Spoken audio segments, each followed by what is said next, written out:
ঢাকা বিশ্ববিদ্যালয় কেন্দ্রীয় ছাত্র সংসদ ও হল সংসদ নির্বাচন অনুষ্ঠিত হতে যাচ্ছে মঙ্গলবার। এদিন সকাল ৮টা থেকে বিকাল ৪টা পর্যন্ত বিরতিহীনভাবে চলবে ভোট গ্রহণ। নির্বাচন সুষ্ঠু ও শান্তিপূর্ণভাবে সম্পন্ন করতে বিশেষ ব্যবস্থা নিয়েছে বিশ্ববিদ্যালয় প্রশাসন। এদিকে নির্বাচনের প্রচারণা শেষ হচ্ছে আজ, তাই ব্যস্ত সময় পার করছেন প্রার্থীরা।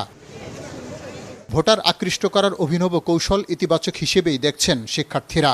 অনবদ্য প্রচারণা ভোট দিতে উৎসাহ বাড়াচ্ছে বলে জানান ভোটাররা। সবাই খুবই আন্তরিক, যারা আর কি প্রচার কাজটা করতেছে, মানে এসে লিফলেট বিলাইতেছে, এটা ভালো লাগতেছে দেখতে। মানে সবাই অনেক উৎফুল্ল সবাই, এবং প্রচারণা আগের চেয়ে দ্বিগুণ মাপে দেখছে, এবং সবাই যে যার ইউনিক আইডিয়াতে লিফলেট বলুন বা যে যার ইশতেহার দিচ্ছে, তো এগুলো আসলে সবাই একটা এক্সাইটমেন্ট পরিস্থিতি সৃষ্টি করছে, যার কারণে মনে হচ্ছে নির্বাচন ভালোই হবে।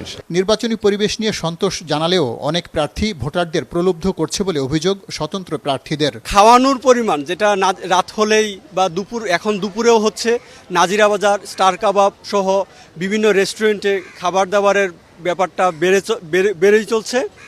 তবে আমরা যারা স্বতন্ত্র প্রার্থী আছি তাদের পক্ষে এটা সম্ভব হচ্ছে না, তবুও আমরা মনোবল ভাঙছি না। নারীদেরকে খুব সাপোর্ট করছে। এছাড়া এমনিতে হলো যে আপনার মোটামুটি ইতিবাচক সারা। শেষ দিন সমাজবিজ্ঞান অনুষদের সামনে প্রচারণা চালিয়েছেন শিবির সমর্থিত ভিপি প্রার্থী সাদিক কায়েম। প্রতিশ্রুতি নয়, পরিবর্তনে প্রতিজ্ঞাবদ্ধ, এমন অঙ্গীকার নিয়ে কলাভবনের সামনে শপথ বাক্য পাঠ করেছে ছাত্রদল সমর্থিত ডাকসু ও হল সংসদের প্রার্থীরা। একটি সফল ডাকসুর প্রত্যাশা থেকে, একটি সুন্দর বিশ্ববিদ্যালয়ের প্রত্যাশা থেকে আপনারাও আমাদের এই শপথের অংশীদার হবেন এবং আমাদের প্যানেলের প্রতিটি প্রার্থীকে আপনার মূল্যবান ভোট দিয়ে জয়যুক্ত করবেন। এদিকে ভোটের দিনের নানা প্রস্তুতি নিতে দেখা গেছে বিশ্ববিদ্যালয় প্রশাসনকে।